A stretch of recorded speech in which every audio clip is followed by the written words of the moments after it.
Okay, starting the webinar in 3, 2, 1. Good morning on this snowy Tuesday. My name is Jessica Beyer, and I serve as President and CEO of Greater Mankato Growth. And on behalf of GMG, I'd like to welcome you to our webinar titled The New Business Climate Impacts and Opportunities, featuring David Barul, founder and CEO of Future IQ, also GMG's 2020 annual keynote speaker. During today's webinar presentation, David will explore the impacts of the global pandemic and how it will open the door to new opportunities and challenges for regional economies like the Greater Mankato area. Just a little bit of background on David.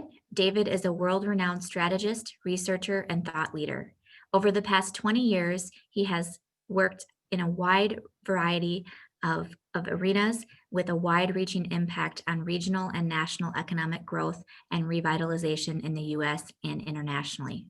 He works with global leaders and innovators in business, philanthropy, government, and local communities, guiding them to create an inclusive vision and actionable roadmap for the future, with an emphasis on economic development and resiliency. We are incredibly appreciative of David coming back to join us for a special follow-up session to our 2020 annual meeting and to hear additional insight on his research and perspectives given how the world has changed since March. Please note that throughout the presentation, you are welcome to submit questions. There will be a few question breaks throughout his remarks, and we'll be taking questions during those times. So without further ado, I'd like to welcome David Barul and turn things over to him. Thank you, David. Okay, hello, Jessica, and thank you very much, and hello, everybody. Thank you for your very kind introduction. Actually, it's a real thrill to be back talking and digging in a bit deeper into these trends. And for those of you who are at the annual conference, it's kind of really fascinating time, I think, for places like Mankato. And I want to sort of dive in a little bit about how we see trends sort of accelerating and amplifying, and how some of those things might be tailwinds or perhaps challenges for business opportunities in places like Mankato. So as Jessica said, I've got a few slides I want to go through. I want to sort of break this into 3 parts, do a little bit of introduction, but I do want to have the opportunity for sort of questions and answers as we go through, just to keep it relevant and keep it moving. So I'm going to share my screen, and then we'll just dive in. Okay, so let's go here. All right. So a little about Future IQ. If you haven't had the chance to meet with me before, we work around the world, predominantly North America, Europe, a little bit Australia and elsewhere. Almost all of our work is helping people plan for the future. And I guess probably you could argue that in a time like this, really thinking about the future becomes even more critically important than normal, because there are so many more variables and we're in a period of elevated uncertainty. We do a lot of work as a company looking at emergent trends. We've done work on future of food, cities of the future, the next industrial revolution, the future of manufacturing, and so on. And I want to draw from some of this as we go through today. But really, my point of sort of talking about this is that a lot of our work is in resource-based economies and the sort of towns and cities that are associated with those. So the sort of Midwest is a real sweet spot for our work because of the history we have there, but also the depth of work that we've done there. But I want to talk about the importance of future thinking, and obviously in a period like this, we all get buffeted by the uncertainty. There's all these just unbelievable changes that have occurred in terms of how we live our lives, how we have to run our businesses, and so on. And this is actually an opportunity for us to sort of use a bit of a pause to look ahead and sort of think about, well, what might a couple of years, what might 5 years, what might 10 years look like down the track? And what are the sort of trends that are shaping our lives that either may be elastic, and I want to talk more about that, or might be approaching tipping points, or might be being accelerated? And what does that mean for a region, for a town or a city like Mankato, and for businesses that are associated in the Greater Mankato region? So I want to sort of present some data and really have some discussion and exploration around that. I Obviously, in a period like this, we're dealing with a lot of change, and the factors that create change can be incredibly complex, and of course they are right now. And the result of this is a high degree of uncertainty and really a significant reduction in predictability about the future. That, of course, can leave a lot of people confused and wary about the future. But we can still kind of think about the future and think about trends that might emerge, and that's what I want to talk about today. And just to sort of to touch on this is, one of the things I think is in terms of to be effective in this notion of future thinking is we want to explore and anticipate a range of plausible futures. We don't know exactly what the single future is in front of us. So we want to have an understanding of what the sort of range of futures could be. And there's actually some excellent work being done looking at scenarios around how we might recover from a global pandemic, how society might look, and so on. But the other part too is that we have to consider trajectory and velocity, so direction of change and the speed of change. And I think right now, this issue about speed of change is what becomes really important, because I have a view that there are trends that are going to get accelerated in really incredible ways as a result of this pandemic and as a result of the new business climate that we're going into. And of course, we have this combined impacts of multiple potential trends. But of course, the magic of future thinking is that it helps change our perception of how decisions might play out. And it helps us get out of that wary or fearful or uncertain mode and really being able to start to think sort of more strategically about future opportunities and where they might lie. In terms of what I want to talk about today, what we've been sort of working on is thinking about, with the current pandemic and in a time of sort of really incredible uncertainty, if you could break trends down into three buckets, this is sort of what I've been working on, right? So which trends do we think are being amplified and accelerated? So in other words, what trends were already being there, but as a function of how we're changing as a result of something like a pandemic and all that goes with that, right? So all the economic impacts and so on, what trends are being amplified and accelerated, and what does that mean for our businesses and your region? The next part is what changes might be more elastic. And what I mean by that is that, so something that's elastic is that it changes like under the pressure of the circumstance, like what we're currently in. But when that circumstance changes or moves on, we snap back to the way we were. So it's quite elastic. So for example, we're working from home. A lot of people are working from home. When the pandemic ends, do we all just stay working at home, or does it snap back till we go back to workplace? That's what I mean about elastic. So we're trying to understand what changes might be inelastic or more elastic and so on. And where do we think we're at potential tipping points? In other words, we're not just a trends being amplified and accelerated, but it's actually going to flip us into a whole different state in the future. And I think there's some actually really incredible opportunities for the Midwest and Mankato in some of these categories I want to talk about. So, and I want to just touch briefly on these, and then I want to have a chance for some sort of collective discussion and questions and answers around this sort of bucket here, which are about trends that are being amplified and accelerated. And then we'll go on to the others. But some of the things that are really obvious from our sort of analysis about amplification acceleration. So one is the reinvention of cities. And that was already happening. There's no doubt there's just an incredible amount of effort going into how to make cities different, how we use public spaces, how people sort of function in cities, the type of services we provide. And for sure, we think that the current circumstances are going to amplify and accelerate that. Some of that is public health sort of driven, but a lot of it is just a recognition of how important it is that we have these sort of very functional cities. And so I think the reinvention of cities is going to continue to accelerate. And that's because a lot of people live in cities, obviously, right? Application of automation, robotics, and include in that artificial intelligence and all the industry 4.0 technologies. No doubt what a lot of businesses have seen in the current situation is that the vulnerability they have in their business operation is the human component.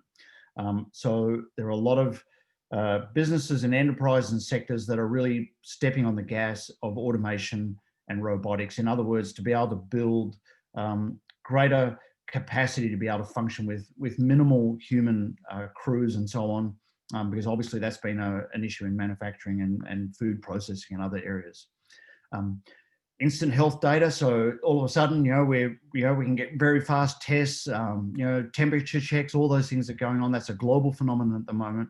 I think that's going to usher in a whole new era of very rapid human diagnostics and probably pretty much perennial monitoring of human health aspects. And I think that's a trend that we'll see amplify and accelerate going forward. Issues of personal recognition and tracking, facial recognition and so on. These things are tools that various parties have been playing with. Pretty sure that out of this pandemic, understanding where people are is going to become increasingly important, and being able to track people, that's probably a trend that we're going to see just become normal and embedded in our society, from my perspective. And of course, online commerce and retail. And that's obviously one, we're all shopping online and doing things like that in greater frequency. And I just want to show a few data points, right? But as I go through this, think about questions you have in this sort of topic area or comments that we can have a discussion about in a few moments.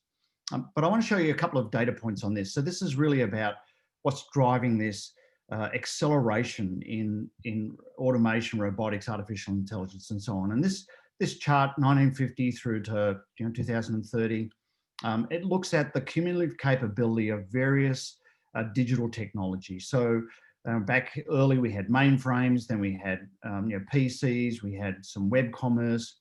But what's really happened in the last decade is we've had these big three here, which are about cloud computing, big data, data analytics, visualization, the Internet of Things and smart machines have really converged to make possible artificial intelligence. And we're really at the very start of artificial intelligence shaping our societies and our manufacturing sectors and our agricultural sectors and so on.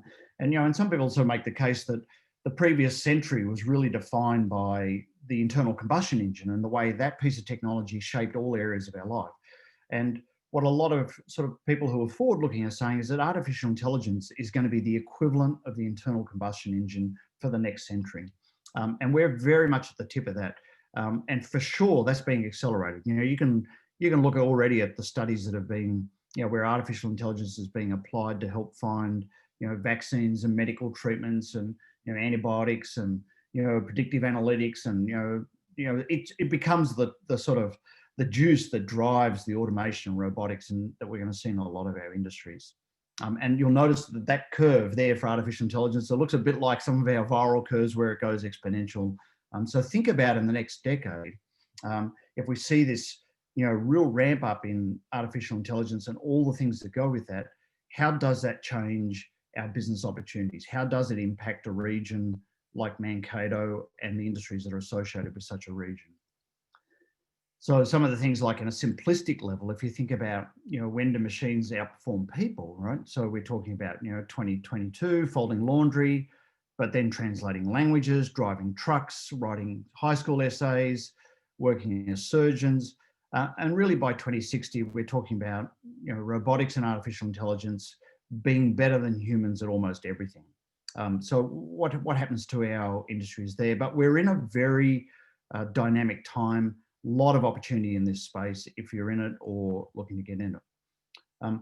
Of course, the other big factor, and I think this becomes really interesting when you think about industries like agriculture, broadacre agriculture, and large-scale food processing industries and things like that, is this what happens when we have this advanced robotics and androids, when we get to that phase. So how far are we from that? There's some debate about that, but it may not be more than a decade in some cases, right? And a lot of manufacturing has worked on digital continuum, lean continuum, and which has produced, a lot of benefit. But if you start to throw robotics and androids into the system, how does that reshape our broadacre agriculture? How does that shape food processing and logistics and things like that? And I think this is a trend that has its pluses and minuses. It's certainly, I think, going to accelerate the concentration of people into regional centres from more rural areas. And a lot of people, of course, the debate is, is this all good or bad, right? Is all this sort of emergent technology, is that going to find solutions for us, or is it going to create kind of existential issues. And I think that what we're seeing is that certainly people were concerned some years ago about robotics and artificial intelligence displacing people. But I think if you look at the data now, more and more people are starting to see these sort of waves of technology of actually being able to help solve some of the grand challenges we face in society in some of our industries. So there are some of the trends we think are being amplified and accelerated as a result of the current situation, and maybe where some of the sort of opportunities are. So reinvention of cities, application of automation, robotics, health data, personal recognition tracking, online commerce. So let's have some discussion here. So I'm going to stop sharing my screen. And Jessica, could you have a look at the chats and see if there are questions or discussion points that people want to engage with on that bucket of sort of trends that we think are about accelerating and amplifying? Sure. Well, and just to get things kicked off here, you know, we know that the move to automation is going to cause a reduction in some jobs and a creation in new ones. Yeah. So, do you have any thoughts on new jobs that might be appearing that we may not have contemplated yet? So, things that maybe haven't been on our radar. I know we think a lot of manufacturing and some of those automated pieces, but can you kind of expand our thinking on some of that research or thought process? Yeah, so the jury's out, right? There's obviously a lot of change in the types of jobs, and we always hear, there's, half the jobs that our children will have haven't been invented yet, and so on, right? There's going to be I think there's a really critical role here for the intuitive intelligence that human beings have, and most of the people I think listening in today are going to have what I would call a good understanding of systems thinking. So if you work in an environmental setting, like you work in something that's got to do with ecology or agriculture, you're thinking in systems all the time. If you run a company, you're thinking about systems and how if you do something here, how it might affect something over there. And I think that type of skill set and that type of thinking is going to be the really critical role that human beings have, right? And because essentially what automation and robotics does, it replaces things that are repetitive, right? That are just simple repetitive things you do over and over. But they're not yet at the stage of having that sort of acute intuitive intelligence where you can think at a systems level. So what I sort of talk about if I'm talking to young people, for example, is what you want to have is a wide set of skills, right? That you can apply and mix disciplines, interdisciplinary sort of approaches. So I think that's one area, and that really actually, in my view, that plays to the strength of a lot of people who may have a grounding in a rural or regional sort of a context, because we do think like that. That's where I come from. I grew up on a farm, and I worked in the outback of Australia as a sort of a landscape ecologist or a rangeland ecologist, and so you're sort of trained to think systems like that. I think the other area that is going to be a lot of potential for is what you call human services. All the stuff that is about people and human interactions and making people feel good about themselves and human health and all those type of things. Wellness, those factors. You see a lot of discussion about wellness, right? And that's a really sort of complex and broad world, which is about people's social connections and their diet and lifestyle and so on. But that's obviously a huge growth area. I think for a place like Mankato, that systems thinking, if you can be at that point where you're convening lots of stuff and you're bringing these sort of systems together, I think that's a really interesting sweet spot. That is interesting. Thank you. We do have a question, and it's sort of tied into what you were talking about. Yeah. So specifically, what types of education should we be providing our current workforce to help them adapt to this new paradigm? Flexible thinking is my view, right? You've got to be able to, I don't know. A lot of us have been trained in robotic thinking, right, or repeat thinking, right? I think if you go back to the core of systems thinking, how do you have problem solving, right? Complex problem solving. That type of thinking, I think, is what we're going to need, because that's the piece that the human mind is still better at and will be for a fair while, right? Good. We do have another question. So based on what you have seen around the world, What are some of the key strategies for a regional metropolitan area to explore now as part of being a leader on the front side of change? Great. Okay, so can I take that question and pivot to my next section, because I think it perfectly covers what I think that question's about, right? Because I think it is really interesting, which is, somewhere like the Greater Mankato region, you are uniquely placed in terms of proximity to a number of factors, major production zones and major metropolises, right? And a gateway to the world, right? So I have a thesis I want to expand a little on. So Jessica, can I just jump straight into the next part and see how well I do on answering that, right? So let me just go back to sharing my screen, right? And I'll keep that question in the back burner as you're going through your slide. And let's come back to that, right? So, okay, so this is the part I want to pick up. So what changes may be more elastic, right? So, and what I said, remember, is elastic is, we change under the circumstances, but when the circumstances revert, we snap back to behavior, right? So, so what may be elastic and what may be inelastic, and just note on the side there that I sort of say that the longer things last, the less elastic things become, right? So the more we get used to a new mode of operation, right?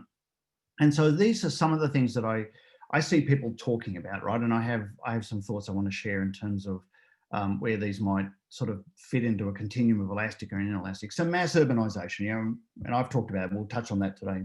But humanity is really in the middle of this pivot from agrarian to urban species, right? Some people say, oh, the pandemic's going to flip that. I'm not sure, right? And I want to explain why. Financial equality, that's a really interesting one, because we're in a situation where most governments around the world are providing financial support or a safety net of sorts in a period of emergency or crisis at a scale that we haven't seen for a long time, right? And to some degree, what that does is it sort of levels the playing field. How elastic that will be, as in do those measures stay in place in what form? I think that's kind of an interesting to probe.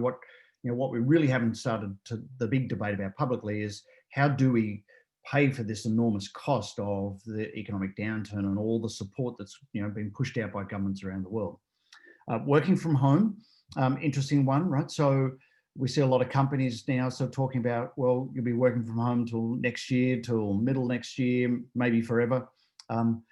Interesting dynamic here, because working from home can translate to working from anywhere really fast. And there's some sort of double-edged swords, like many of us might like the idea of being able to work from home, but that also means our job could probably be delivered from perhaps a lower cost country somewhere else in the world, and so on, right? So we'll see how elastic that is. And the signals are a little confused on that, because we have some, for example, very large companies saying their workforce will work from home, or a significant percent will for some time, but at the same time, they're also snapping up large sort of areas of leasehold in cities and so on, right? So the signals are a little bit confused.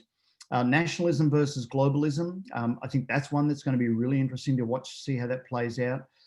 Obviously, where most countries, their borders are closed, travel's restricted. So at that level of nationalism, things are fairly tight versus globalism.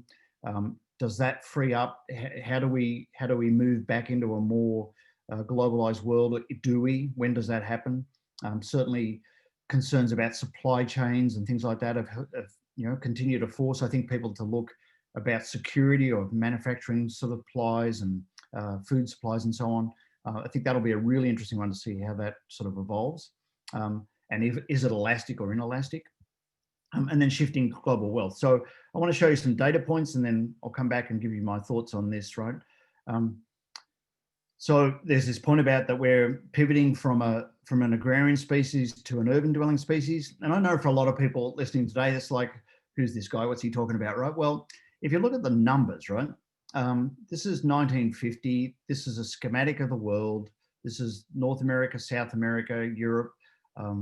The size of the circles represents the number of people who are living in cities of over 100,000 people. This is global, right? So at that point, the US, 100 million people lived in cities of over 100,000.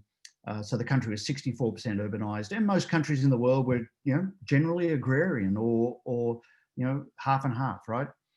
Developed countries were half and half. That's 1950. Go to 2020, so today, right? Very different story, right? So you can see by the size of the circles, the number of people living in cities has increased dramatically around the world, but the percent of people has also increased. So in the US, it's now nearly 300 million people live in cities, 85% urbanized. And we're adding 50,000 people a week to cities in America, in the US at the moment. And that's a function of people moving there and a function of people being born there. If you jump forward to 2050, then we're up to 90% urban, nearly 365 million people living in cities. But as you can see, the global story is massive pivot to urbanization. And I think a pandemic is not going to dent that, right? There's, there's anecdotal stories of people moving to smaller cities or moving outside of some of the big cities. If you drill into it, a lot of those are second homeowners. Is it equating to a sea change in humanity? There's no real evidence of that. But I do think it offers a really interesting opportunity for somewhere like Mankato, which I want to talk about. In terms of global wealth, we're in the middle of this pivot as well. So this is, the slices of the pie color-coded to the map of the world. The inner ring of the circle is the middle-class consumer spending power in US trillions of dollars in 2009. The outer ring is the middle-class consumer spending power in 2030. So you can see in North America, very little change forecast, but we know that's well argued already. Europe, some change. The massive growth is in Asia Pacific, where we see this huge growth in middle-class consumer spending power, so that to the point where it dwarfs most other regions in the world. Why is that important? Well, when people get to middle class, they start buying stuff. Their diets change, they start to travel, they start to buy manufactured goods and so on. And this is a pivot that's been driven by population and industrialization of those economies.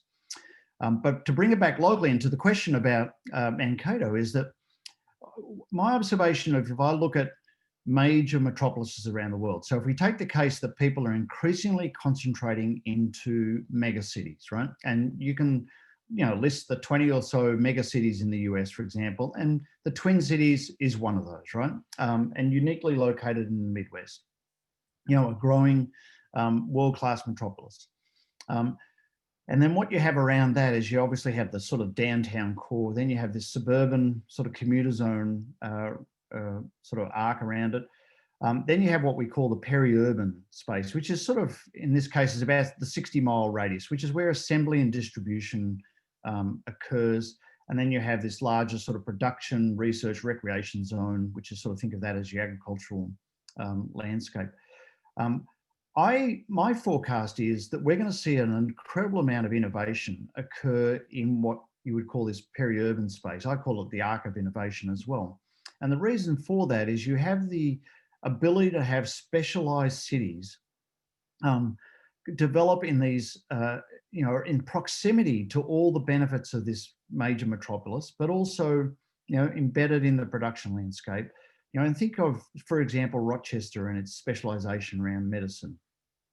Think of, Mankato and its specialization around agricultural industries and so on. And it's a chance, actually, because where you're located is that, these are the locations that could see a benefit from, people exiting out of. If there are fundamental changes like we work from home more, or we become more elastic in the numbers of days we spend in an office and so on, these locations are really interesting because you're still in proximity to the major metropolis and all the things that go with that, but you get to enjoy perhaps a lower cost of living and certainly a different lifestyle and so on in these peri-urban spaces.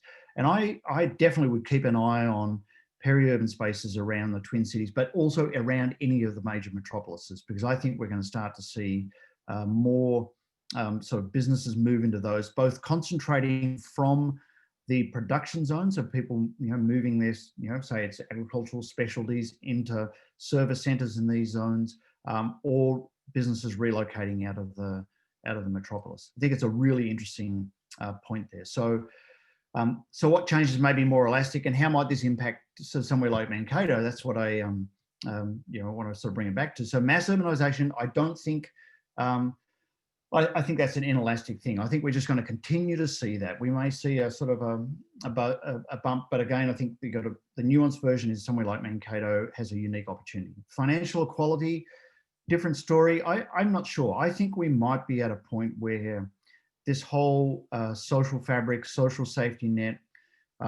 this might be the trigger for that to have some enduring sort of profile or presence in economies in ways we haven't seen before. Working from home, no doubt that's probably going to be an enduring trend. So, and the longer it lasts, the less elastic it's going to be. So in other words, more likely it is that we'll find the way for people to spend more of their time working from a location that's not an office or a workplace. Nationalism and globalism. I think globalism is going to be a slower recovery. I think there's a lot of comfort for people, and I think that comfort will last for some years in terms of being a bit nationalistic. In terms of we're not being overrun by tourists if you're in those economies, or other factors. Shifting global wealth, I think that's going to continue to accelerate. So let's have some discussion on this one, right? So let me stop sharing my screen here. Jessica, thoughts, questions on this one from people who are participating? And we can't see you or hear you, Jessica. There we go. So, based on some of the information you shared from those slides, really kind of a takeaway I took was the opportunity really with Mankato and being on the map for the agricultural, just as you mentioned with Rochester, kind of that medical presence. Kind of getting back to our questions that were submitted, it really was, what are some of the key strategies for regional metropolitan area to explore now? So you kind of talked about some of these opportunity areas, but can you expand upon some of the strategies that we as Greater Mankato area should consider? Yeah, so there's some sorry, Jessica. Oh, on the front side of this change. So yeah, so and some stuff I want to cover in the next section, but I think right now my thesis for the Midwest is that there's an exciting decade ahead, right, in terms of food, and I think there's some really big thinking initiatives going on in the Twin Cities right now, right? So I'm sure you're familiar with MBOLD, right, which is the coalition of the big agri-food players and really trying to position, the Midwest or, the Twin Cities as a sort of future food sort of destination capital in the world. I think a place like Mankato needs a seat at the table, right? You've got to elbow your way into those conversations because they're incredibly relevant to location like Mankato. I mean, I said it in March, and I've been saying it for a couple of years. I think it's there for the taking for a regional centre that's got enough heft. You've got enough history. Your proximity only gets better, right, because of the way the Twin Cities is growing. You've got to really get a seat at the table. I mean, your governor at the moment comes from the locale, right? So I think there's just this really important window of probably a couple of years to be able to really leverage that as a place where important discussions about food systems, agriculture, that they take place. That they don't just gravitate to downtown Minneapolis or somewhere, but that you're convening some of that thought leadership and making a play for it. And because I'm pretty sure that if you look at some of the converging sort of themes that are going on in the Midwest at the moment, there's this kind of global sort of wellness kind of ideas and this MBOLD, and that's going to attract attention from around the world, right? And so you want to be the place where other companies that are looking for a home to be part of the next wave of agricultural innovation and the revolution that's for sure to come in the food sector, that they're coming to see you, right? So I really think it's a positioning angle very much, because you have a lot of the basic pieces there. I mean, you have an educational framework there, you have some great institutions, you've got enough civic infrastructure, you've got all the bits and pieces, right? What I think you need to really amplify is your absolute desire and appetite to be that go-to place, to be that center. And I know there's been talk around that for some years, but I reckon now is really the time to step on the gas, right? Because there's some other bigger players who are going to bring more attention to that story. And I think the challenge for you is to make sure it occurs where you are, and doesn't occur somewhere else, like in the Twin Cities or in a corporate head office or something like that. You've got to be a seat at the table. That's my point. I think that's a really, really great point, and I think we're well positioned in that arena with Green Seam and some of the other things that now is the time. We continue to have that seat at the table and to amplify what we can do for our region. So perfect, spot on. Great information. I guess, the next question that we received really that kind of goes back to some of the technology aspects of it. So I can touch on that real quick, otherwise save it for the end. But really, there was this sentiment from some of your first few slides. Do you think there will ever be a time when technology will be harmful to human evolution? And will people's intellectual power decrease as they become more reliant on technology? Gosh, we're asking the big questions today. For sure, right? I mean, I think the path forward, I mean, we've seen already technology become harmful for humans. Look at our ability to kill each other and do it very efficiently, right? And so I think, finding that path forward in terms of how we apply technology to solve problems for humanity rather than gain advantage over each other, I think becomes really important. And I mean, there's the doomsday sort of scenarios are, Terminator, right? Where the machines take over. But I think there's enough, there's enough sort of wisdom in humans to be able to navigate that. And I think, I think we just, and also the technology is becoming more intuitive. So it's easier for us to understand and apply it, right? I mean, the jury's out. I mean, there's a range of views on that. I'm a perennial optimist, right? So I think we'll get it right. And I think we have demonstrated over and over the capacity to be able to absorb technology and apply it. And actually the US is probably, one of the outstanding countries in the world of being able to, innovate, develop technology, deploy it at scale, have it as a useful contribution. So I do think we'll figure that out for sure. Okay. Well, we do have another question that has come in. Actually, a couple more. So kind of going back to, our opportunity here as a region, as Greater Mankato area. And so what are some other thought leader communities in this kind of peri-urban space internationally? So are there some examples of other communities that you see similar to us internationally that come to your mind, or places that we maybe could gain some insight from?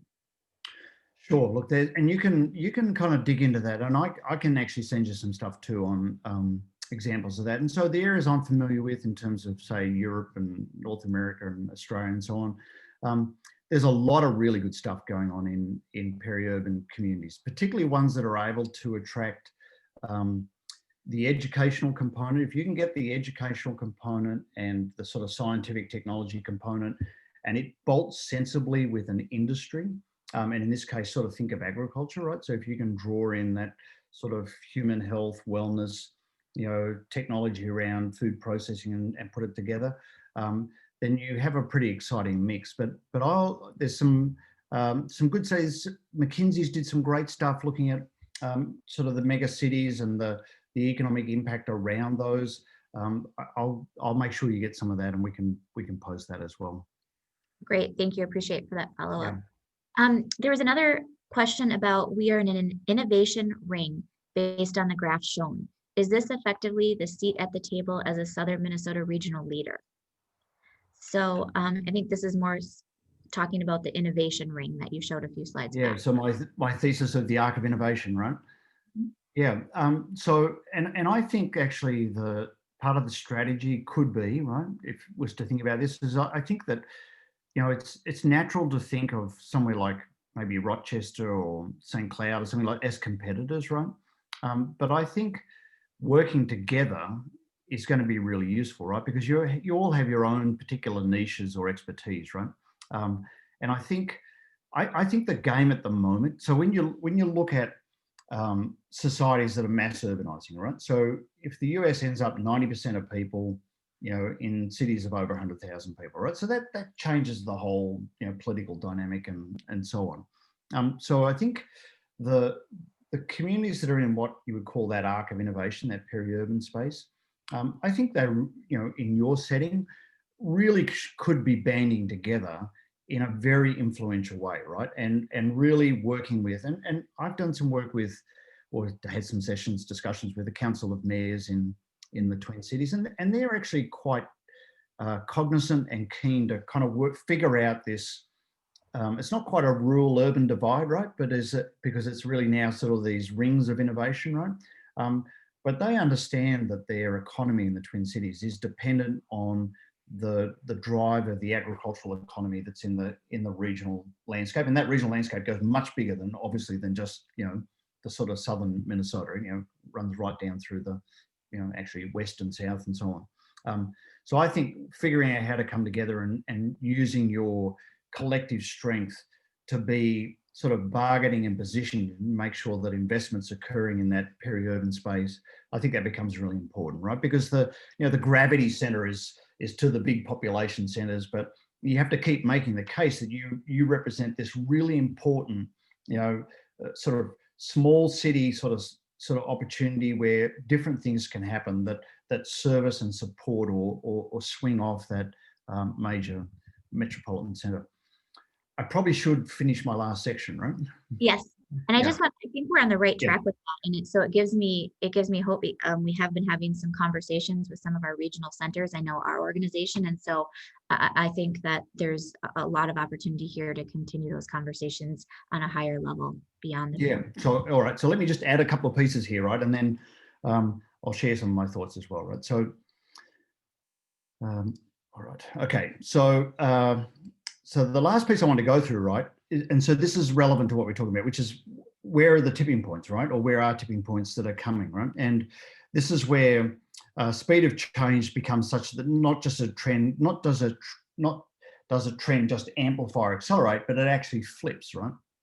Or it flips something in our system. So societal values, global equality, inclusion, and collaboration. I think there's a really interesting case for that society is going to change in a really dramatic way in the next decade. And I want to explain my thinking on that. Humans living in insular bubbles. So this is like, bubbles or living in bubbles is a term that we've become more used to, but we've been talking about insular bubbles for a while because it's this notion of that you might live in a society, but you actually are really, for a lot of people have been in essentially technology bubbles. So they're on their smartphone or whatever, they're in their sort of a social fabric or a bubble that's quite insular from what's going on around them. Environmental awareness, this is talking about, accelerated change in climatic patterns and climate change. For sure, I think society is going to really take this on in the next decade. Travel and tourism, that's not so critical to your region, although you do have some exposure to that, but I think that's going to be radically altered as a function of the pandemic. And then the transformation of the global food industry, which is probably even more important. I think we're in for a big story on that in the next decade. Let me just give you a little bit of my sort of data points thesis on this, right? So this is really about what's driving societal change, or my sort of thinking on that. So this is the age period for the US. This is the United Kingdom, just to show you another developed country. But we have these bubbles of millennials and baby boomers. We know about that. Here's what's interesting. In the next decade, essentially the influence of baby boomers in a lot of the conversation starts to diminish as people retire. And we have then the largest cohort in the workplace, which is millennials, become the dominant voice. What does that bring with it? Well, it's going to change a whole bunch of societal values, right? And then we have the generation coming behind that. Then there's the whole resource issue, and this is a real play, I think, in your region. This is from some work in University of Minnesota. So global population is going to increase by 25% by 2050, but the increased demand for energy up by 50%, water, fresh water by 40%, food by 60%, and of course, the upper Midwest is just absolutely abundant in the capacity to be able to produce food. Has an incredibly disproportionate share of global freshwater resources and the ability for pretty much unlimited energy. And this is the larger scale picture that I think is going to drive a lot of this. This is the World Hunger Map from 2019. And you can see these colors here, the sort of darker sort of reds and browns is where you have high levels of endemic hunger, right? So 35% of people or greater are hungry a lot of the time, and that's mostly through these African areas and parts of Asia is where hunger occurs.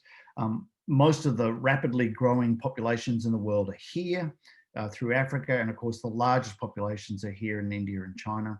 So these areas where there's already a lot of people and there's going to be a lot more people are already facing hunger on a measurable scale.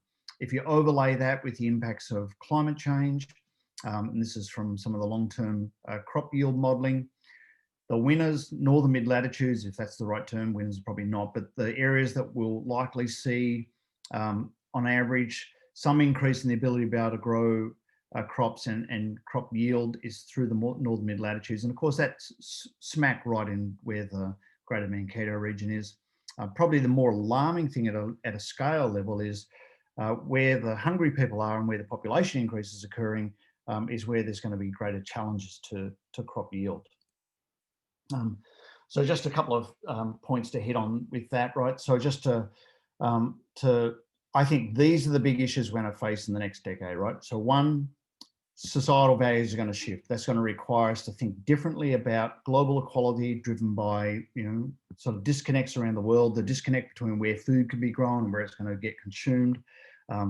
You can see inclusion and collaboration emerging as deeper values, and you can see that in a number of, I don't know what you could sort of like these macro themes, the sort of Me Too movement, Black Lives Matter and so on, right? These are all expressions of people wanting to see social fabric shift. I think we'll continue to see things like that emerge. People for sure are probably going to continue to live in insular bubbles, and that has consequences about what information we get and so on. Environmental awareness, that's one we're all going to have to deal with. And then the transformation of the global food industry.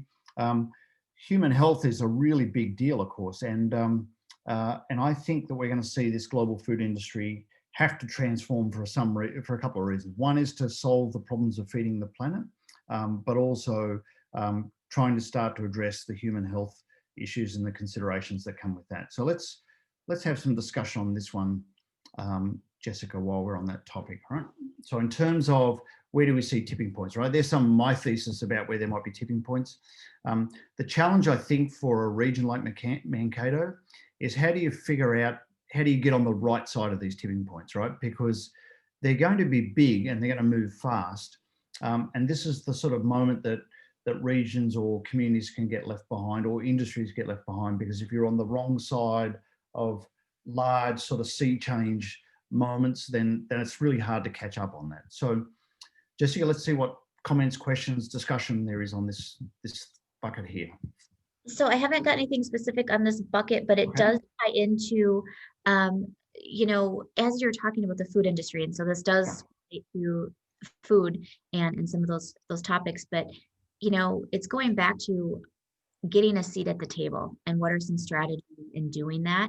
I know that's an advocacy piece we've been working on in really Mankato being on the map.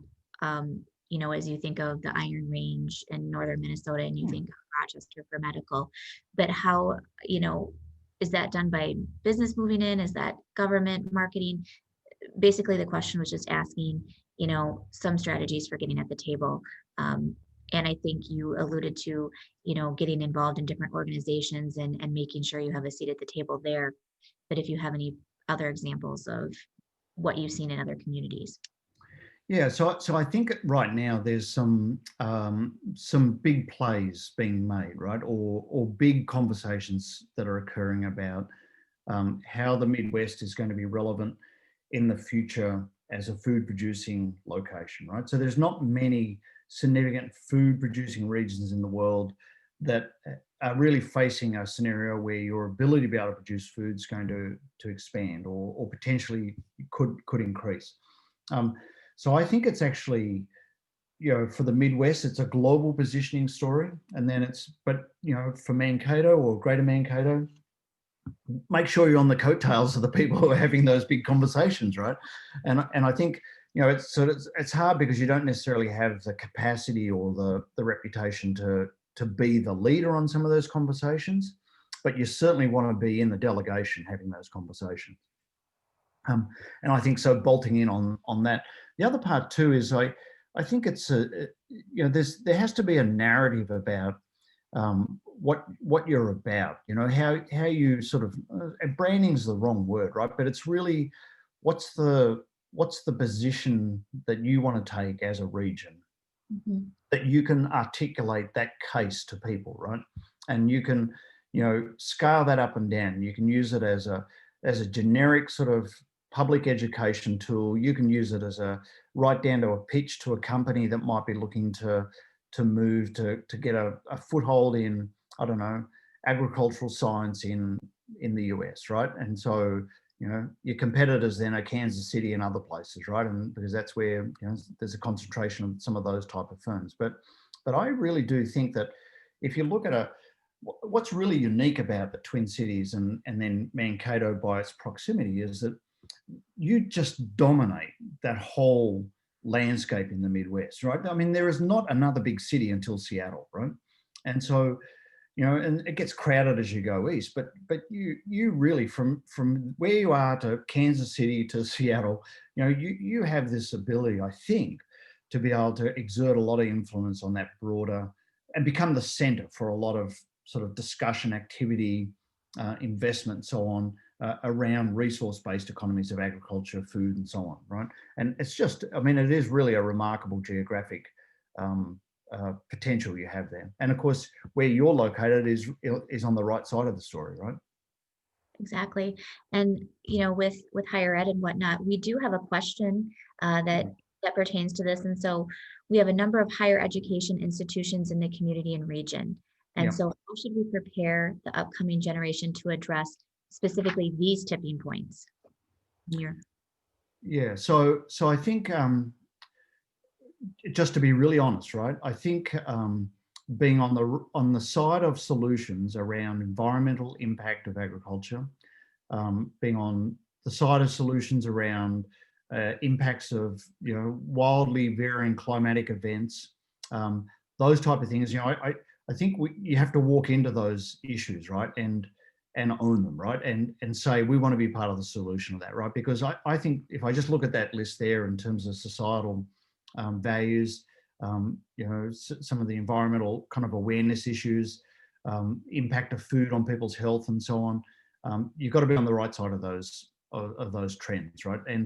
And so being a leader in that, I think, and it's really exciting to see things like Cargill came out with that commitment to regenerative agriculture, and there's like 1 million acres or something like that, and there's a chance to be a real leader in how do we solve these big issues of being able to produce really significant volumes of food and leave the landscape better. How do we so that we don't end up with these sort of environmental consequences of nutrient runoff and so on that goes all the way down the Mississippi and out in the Delta and so on, right? I mean, I know there's a lot of great groups like Green Seams and others that are doing, working with the University of Minnesota. But I think really embracing those is going to attract actually a lot of new talent and people who are interested in those bigger holistic solutions, like figuring out how do we find a way for our landscapes to be really productive and very sustainable, right? And how do we find a way to build the resilience into our systems to be able to absorb the inevitable environmental shocks that we're going to face, whether it be climate and all the things that go with that, climate change, pest profiles and all sorts of things, right? We're all going to face that, right? So we might as well be on the side of creative solutions. And I think also at the level of society is that you can see that there are macro trends in terms of appetite with young people, particularly in terms of that we treat each other and include each other in different ways, right? And so it's really important that as a society, somewhere like Greater Mankato, opens the door to have people come in and be part of, these sort of bigger, exciting conversations, right? And the flip side of that, of course, is the insular bubbles, right? Because the insular bubbles, it's very comfortable to be in a bubble with people who think like us and share a worldview. But then there are people outside that bubble. So that's the sort of, I think that's the push and pull we're going to see in society. The only suggestion I'd say, if I look at macro trends, and it's not just, this is happening all across the world, right? Is trying to figure out how you can open up to include new people is going to be really important, right? Because that's where innovation, new capital, new talent's going to come from. And you can start to see the sort of things that people are wanting from a community that they live in, right? And so you've got to be a community that people go, yeah, that's a community I could live in. I could be part of that. I could feel like I belong there. Very good. Thank you very much. We don't have any other questions, but I mean, I think it's exciting because some of these things we've even talked in our organization as a board.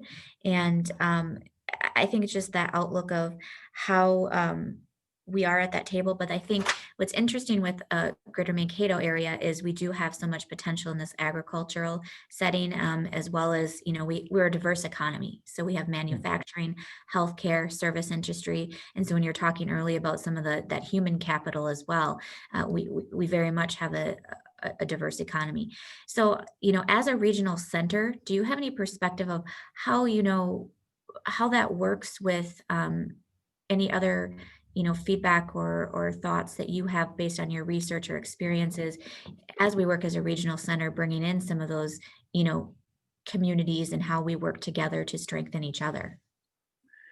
Yeah, so we have the Twin Cities, and then we have us, but then we have the New Ulms, the St. Peters, the Wasicas, and we have some best practice models of what even some of the practices we're doing as an organization with, like our Regional Economic Development Alliance and some of that. But just from your perspective, how we work as a regional center. Well, I think the key to tracking this, right, is you've got to think like 5, 10, 20 years out, right? And if you look at sort of emergent trends of things like, say, work from home, but also how much easier it is to get from one place to another. So Wasika to Mankato probably was once a big commute, right? And now it's really easy, right? And so on. So in a way, the connectivity in regions like yours is getting much easier, which means that each of those different places has a role, right? Can find its own little niche in your story about what your region is about. Some might be great places for people to live. Some might be, good service centers for certain types of industries. Some might be research centers and so on. But I think the danger is wasting resources and time in competing against each other when really you're going to be so much better working together and think of working together to how do you position yourself on the global scale, rather than think of competing against each other in terms of a diminishing pool of resources, because I don't think there is. I think there's a wide open opportunity there for the taking, right? And I think you've got some leadership emerging out of the Twin Cities, and I've got to hitch a wagon to that, right? And bring everybody with you. And I personally think it's an incredibly exciting decade ahead, right? And the only issue is going to be to embrace that change, right? To lean into that change, right? Which is not, right back to the very start of what I talked about, right? Is that change and dealing with change is actually not necessarily comfortable for people, right? Because to a degree, we have to confront our own sort of, view of the world, or our own sort of, comfort levels and so on. But there may be a certain self-perception that regions or communities have, right? But I would just be very encouraging of lean into it and really take the opportunity. And I say that as somebody who works with regions all around the world, right? And there are not a lot of regions that I can point to that I would say have the constellation of really enormous trends that are driving and propelling you. That sort of desire for, or the need for food on the planet, the ability for your region to be able to produce it, the proximity you have to the Twin Cities, the conversations that are occurring in the Twin Cities, just all these little things point to what I think is a once in a lifetime opportunity for a region like yours. And I know I've shared those thoughts with you before, Jessica, but I think if anything, what I look at in my analysis and my breakdown of what's sort of being amplified and accelerated out of the pandemic, and what I think might become elastic or inelastic changes, they actually all continue to be tailwinds for your region and for that proposition, right? I mean, they actually make it more likely than less, right? So even the, more work from home, well, that makes you more attractive for people to live there and perhaps, work or even bring a business there because you offer, a lot of great flexibility. So I'm pretty gung-ho about it, as you can tell, right? But Well, I love the passion, and the sky's the limit. We have a lot to do, and exciting decade ahead of us. So I just appreciate hearing this research, and you've seen things all around the world. And so sharing really what we can take away from your data and your experiences in planning and whatnot, so that we can really position ourselves well for the next decade and beyond. And we do have a lot of opportunities in our region. And so thank you for sharing your perspectives. And, with opportunities don't come challenges, or, come challenges, but we are very well positioned, and appreciate you sharing your knowledge and your data with us today. yeah, my pleasure. Thank you, Jessica. Yeah, and thank you to everyone who participated. And we plan on many more of these conversations to come, and appreciate this thought leader here with David Barul. So thank you very much. Take care, everyone.